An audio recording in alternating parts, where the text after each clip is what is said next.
a shot at the title.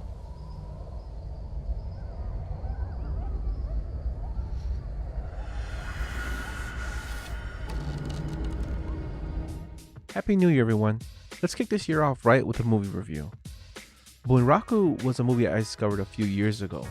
I was drawn in by the distinct way the movie looked in general.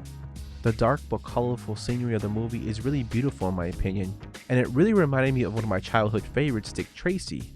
Just looking at the comparison of the movies really brings me back to my childhood, and I think it's really beautiful to look at and does pay good homage to the movie Dick Tracy. To go along with the ominous view of the scenery and dark tones, the movie actually has an even deeper meaning.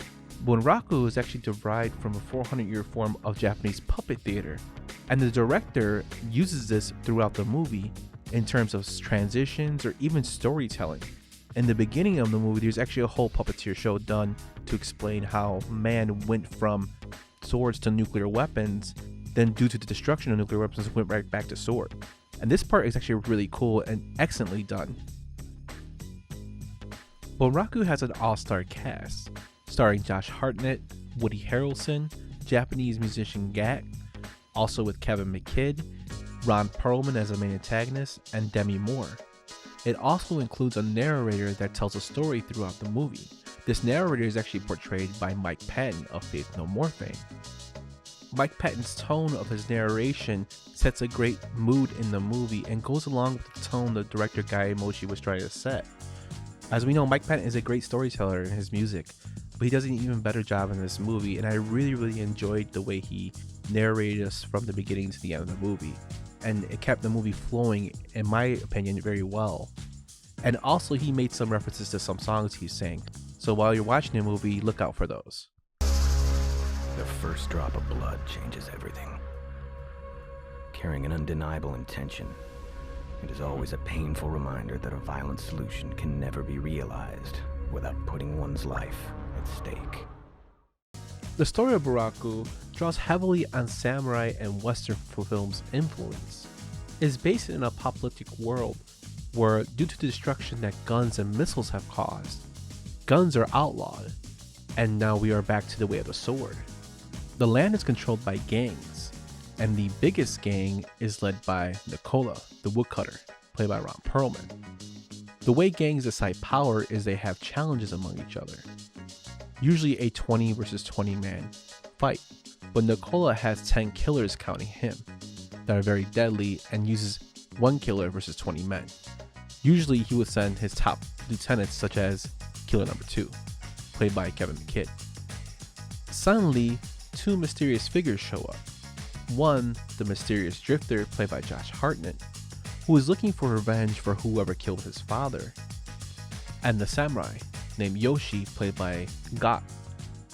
Yoshi is there to retrieve a family heirloom that was stolen from his village, as a request from his dying father. Yoshi also wants to master the stages of a samurai. In this particular stage, he's trying to master Jin, the most difficult stage of samurai. In town, Yoshi meets up with his uncle and cousin who own a fish restaurant, where they're attacked by the Red Army. Yoshi defends them, and particularly gets a big target on himself. Eventually, the two paths cross. They are then recruited by a follower of the general, the bartender played by Woody Harrelson, who is a member of the resistance trying to fight off the Red Army. The resistance is usually made up of farmers and other people just tired of the Red Army running the town. And this is the arc of the story as the two mysterious strangers fight Nicola's army and eventually try to fight Nicola himself, the woodcutter, in the end. Now, as I mentioned before, this movie drew a lot on samurai and Western influence in films.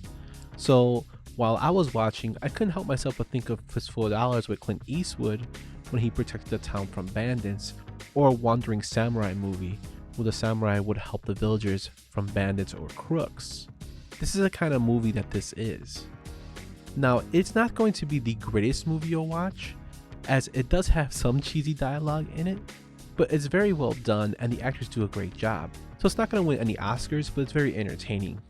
So in conclusion, if you're looking for something that you want to see that you haven't seen before that has great style and great visuals, I would recommend Bunraku.